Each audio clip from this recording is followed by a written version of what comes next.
Part 1. You will hear a woman phoning to find out about one-day classes held at Stainford College. First, you have some time to look at questions 1 to 5.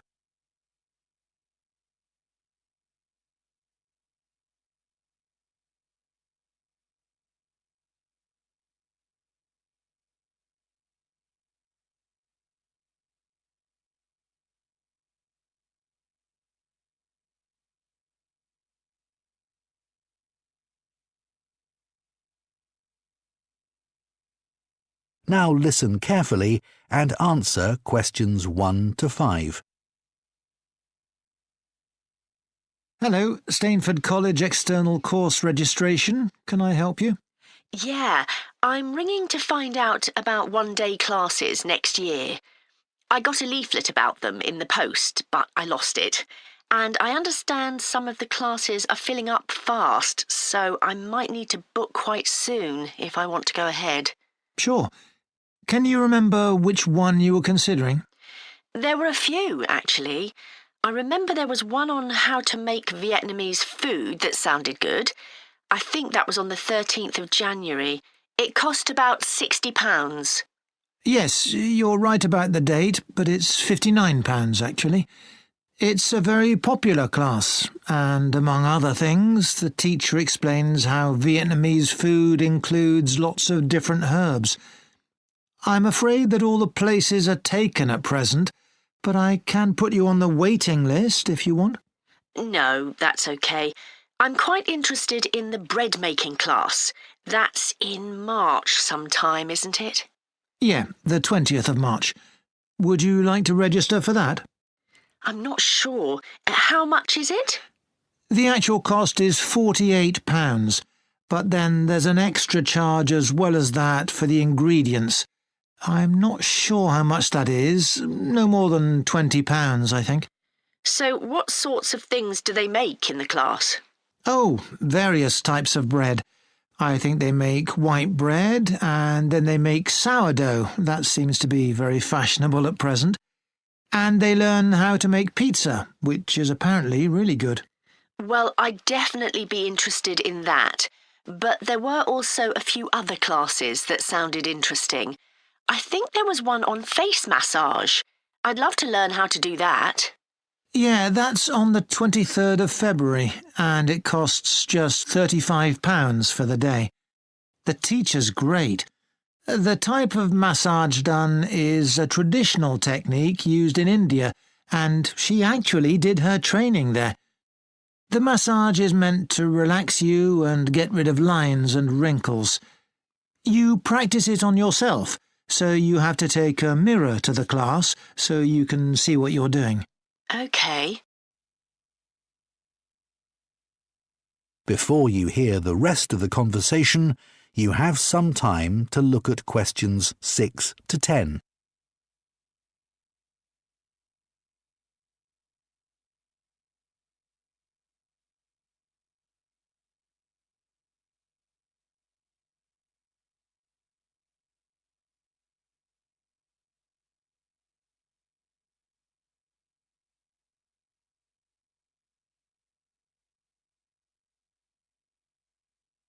Now listen and answer questions 6 to 10.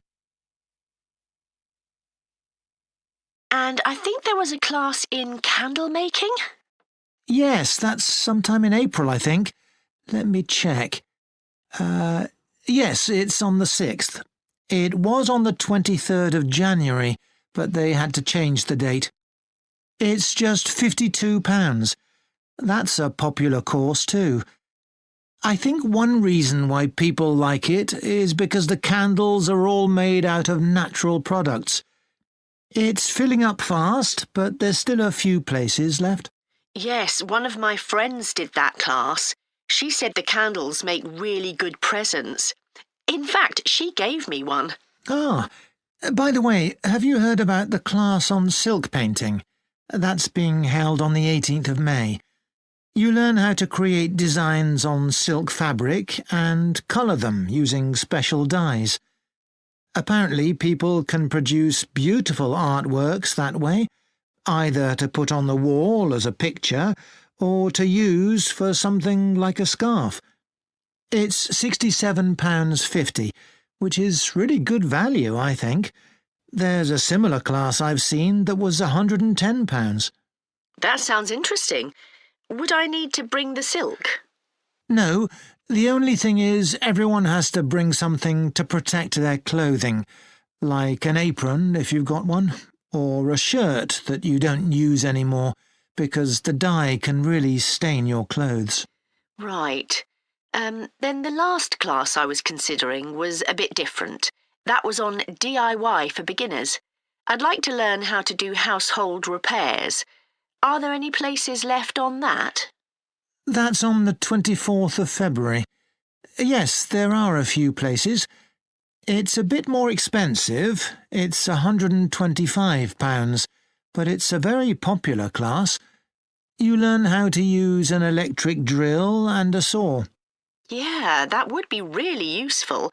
And I even need to learn how to use a hammer because I always end up hitting my fingers. Yes, you'll do that too. And when you've learned how to use the basic tools, you do a practical job, which is fixing a shelf to a wall. Great, just what I need to know. Right, well, I'd like to enrol for that and also for the That is the end of Part 1. You now have 1 minute to check your answers to Part 1.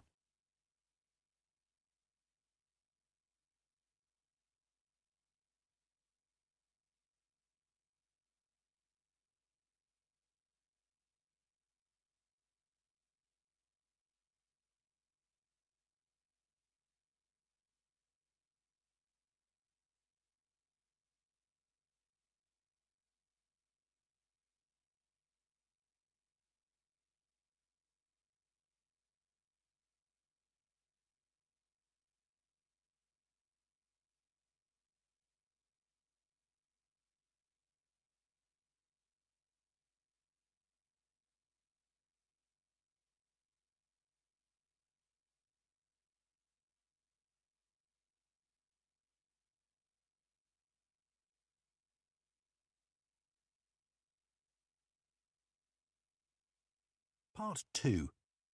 You will hear some recorded information for visitors to a region about history and nature walks there and about a particular visitor attraction. First, you have some time to look at questions 11 to 14.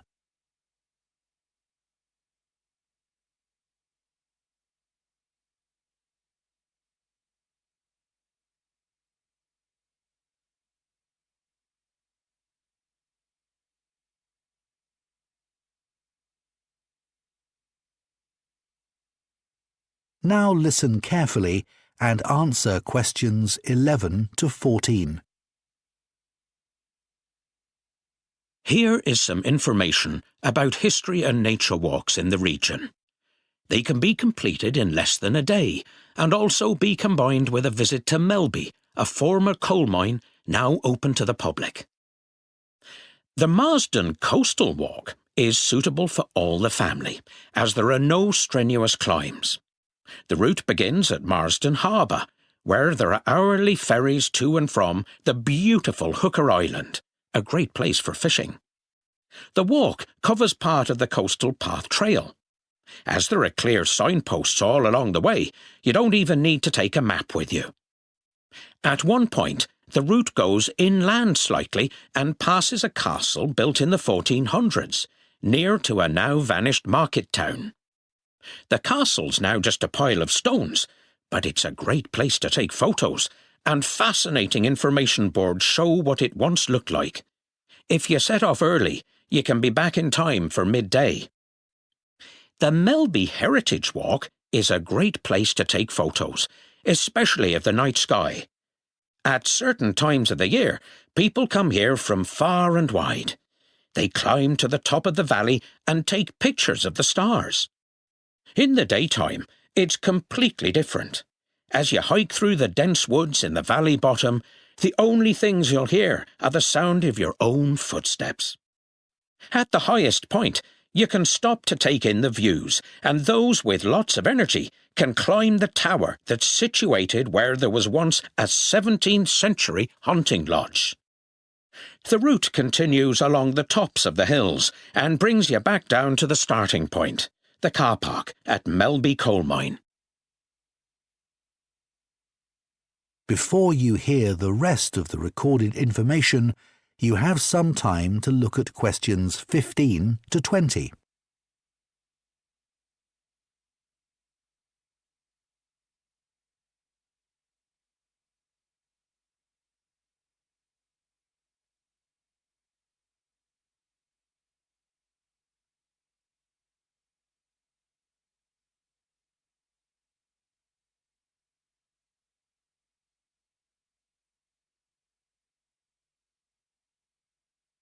Now listen and answer questions 15 to 20. Melby Coal Mine has been open to the public for 20 years and has won awards for its visitor experience. Many of the buildings around the mine are still standing and have been converted into display areas. Firstly, there's an exhibition showing the history of the mine, with many original black and white photos. To see that, you go from the car park via a covered walkway to the main visitor centre. Go through the ticket office to an area where there are lockers to leave heavy bags in, and where you can borrow raincoats. Beyond that room is the exhibition. There's a small bathhouse where miners used to wash after their shift underground. You can see that in the building directly to the north of the engine house. The boiler has gone from there now, but there are lines of tin baths on the stone floor. There's a display of early mining tools from the days before mechanisation. You can find that in a small L-shaped building in the middle of the northern boundary of the site. It's incredible to think how miners were able to use hand implements to cut through rock. The vehicle shed, where you can find wagons of different sizes, along with some of the high-tech cutting machines that were in use until the mine closed, is in the southwest corner of the site and can be accessed via a covered walkway. There is a field with ponies, which are always popular with children, on the northeastern boundary of the site, not approached via a covered walkway. The other building to mention is the Education Centre. This is where school groups go when they visit the mine, but it's also accessible to the public, as it contains a library and small gift shop. The centre is connected to the ticket office via a short section of covered walkway. That is the end of part 2. You now have 30 seconds to check your answers to part 2.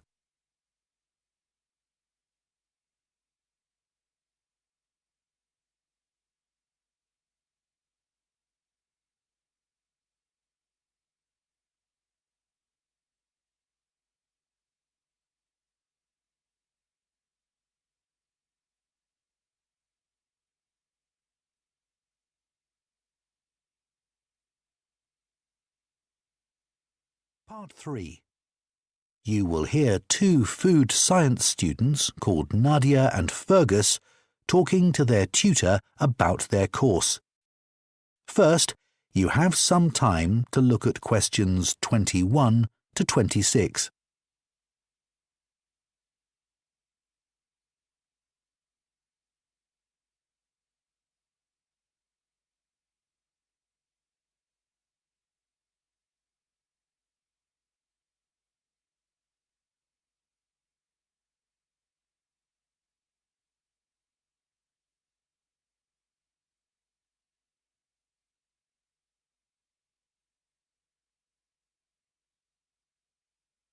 Now listen carefully and answer questions 21 to 26.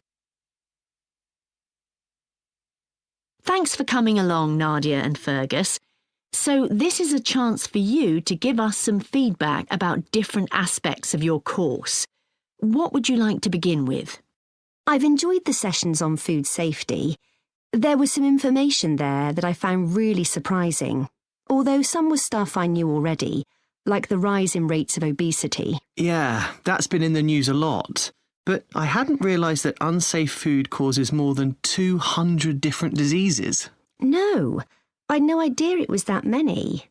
And speaking of diseases, I knew resistance to antibiotics is on the increase, but I didn't know why. That it's partly because when animals are treated with antibiotics, then consumed by humans, the antibiotics get into the food chain. I had no idea about that either. Then the sessions provided a lot of information about plastic pollution from food packaging in the ocean. But I think that most of us were already aware of that. Yeah, but I thought we could have done more on how much food is thrown away, unnecessarily through fear of it being out of date. That was only mentioned in passing. OK, I'll bear that in mind. What did you think about the sessions from visiting lecturers? Fergus?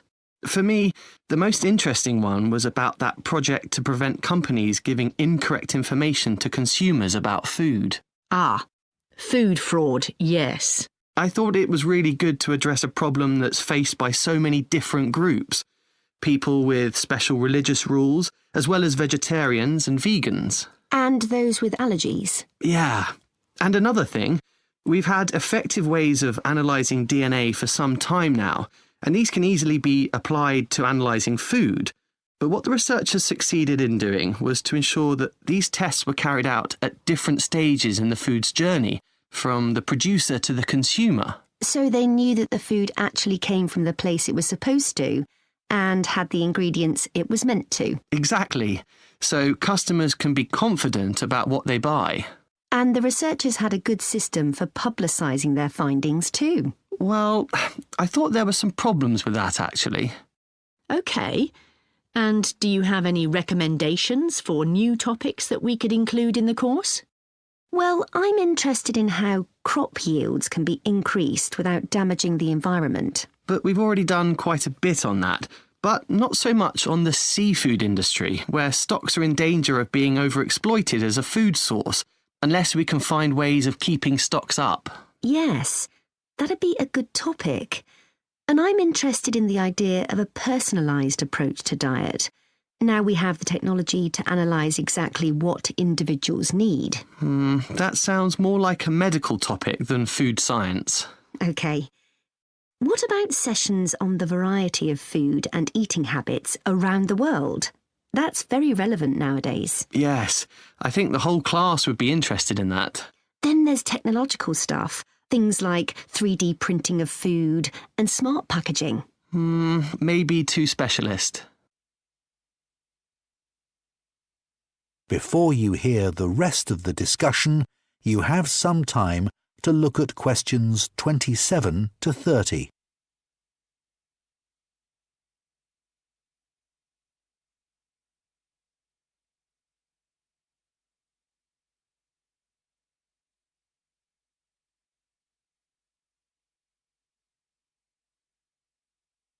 Now listen and answer questions 27 to 30. Now, I'm particularly interested in your project, the one where you developed a new food product. So talk me through the stages. First, you had to decide on your initial aim. We decided we wanted to create something people could eat on the go, rather than in a restaurant. Yeah, so we chose falafel, which was originally a Middle Eastern snack. We made up our minds about that pretty quickly. I know some students found it a lot harder to choose and wasted a lot of time. Then we had to do the literature review. We hadn't done one of these before, so the handout with advice for the project was very useful here. Yes, especially the advice on how to present the information. Then, product development, actually deciding what we'd use to make the falafel. And for me, the interesting thing about that was that we wanted it to be something a bit different from an ordinary falafel. We really made the right choice when we finally decided to use jackfruit, even though it wasn't something that either of us had ever tasted before. Yeah, like the name tells you, it's a fruit, but actually it's really good in savoury dishes. The product production, working out how to make the falafel, was harder than I expected because I'd never made them before. It was mostly trial and error. We started off with the basic recipe and then experimented, and when it went wrong... Which it did a lot of the time. We just moved on and kept adapting it. And in the end, it turned out fine, and we had a lot of fun. We did. Thank you. Well, your project was a very good... That is the end of part 3. You now have 30 seconds to check your answers to part 3.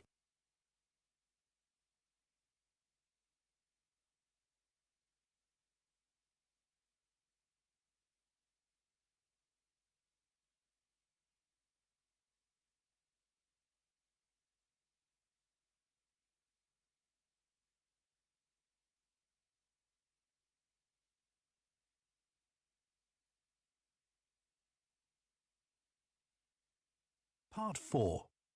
You will hear part of a presentation by a tourism studies student on the cruise ship industry. First, you have some time to look at questions 31 to 40.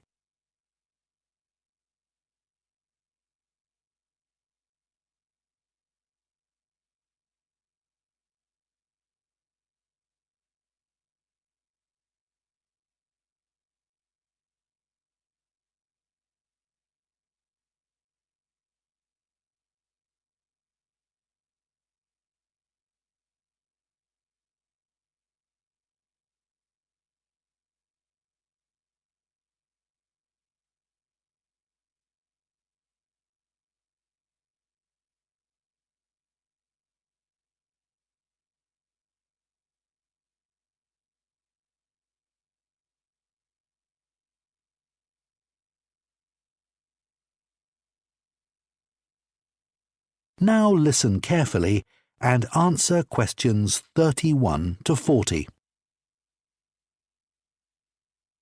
For my presentation today, I'm going to talk about some of the issues facing the cruise ship industry, and then some ways these can be addressed.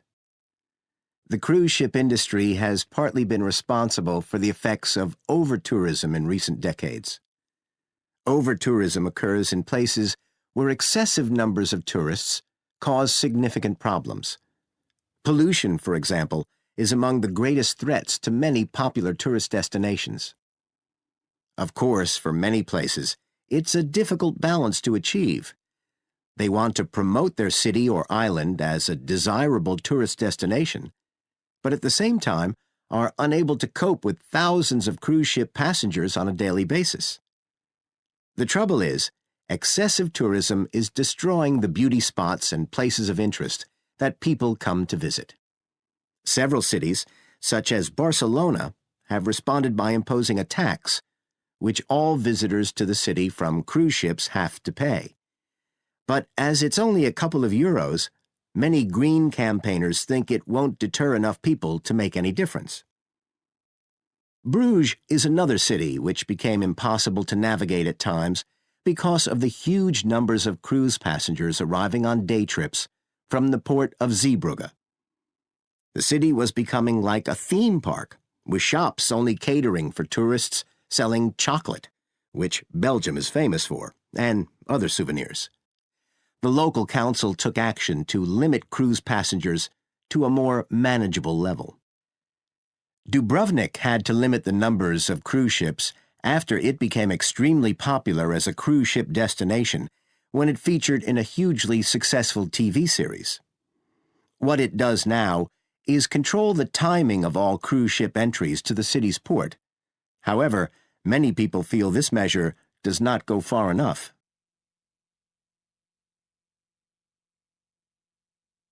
Cruise ships may be unpopular in some of their destinations, but they also have an image problem. They've always been perceived as a safe holiday for the elderly, with not much on offer for families or young couples. A recent survey showed that cost is also a major factor in putting younger groups off going on a cruise. But what they don't realize is that compared to other types of package holidays, cruises can actually be good value, as all activities and drinks are often included. And another perception is that cruises have lots of rules about what to wear and how to behave. But these days, most cruises are no longer very formal and behind the times. So what solutions are there for cruise lines to overcome some of these problems? How can they appeal to younger customers? Well, one selling point is that cruise ships are becoming more sustainable. New ships are built with hybrid engines with large batteries, which means ships do not have to keep their engines running while docked. Cruise lines are also designing ships specially for those in the age range of 21 to 45. The decor in these feels contemporary, and there are a range of activities on board that you wouldn't find on a more traditional cruise. There's even a boxing ring on one ship, and most offer diving expeditions. But there's also a huge focus on well-being, with a variety of sessions of different kinds. Food is always a very important part of any cruise, and cruise ships have had to radically update their menus to suit the tastes of their younger customers. Vegan dishes are standard, for example. The restaurants on board have also gone paperless, with menus available on screen. Unlike older generations who went on cruises largely to get away from everything, younger people expect to be able to keep in touch with friends and family. Many people going on longer cruises also spend time working, so companies have to guarantee Wi-Fi that can be relied upon at all times. My grandparents used to love looking through cruise brochures, even when they weren't planning on going on a cruise. Until very recently, TV ads for cruises always felt dated and aimed at retirees. Cruise lines have been slow to adopt the power of social media, but that's all changing. Leading cruise lines now employ top agencies to produce first-rate videos for social media channels. It will be interesting to see whether the cruise... That is the end of Part 4. You now have 1 minute to check your answers to Part 4.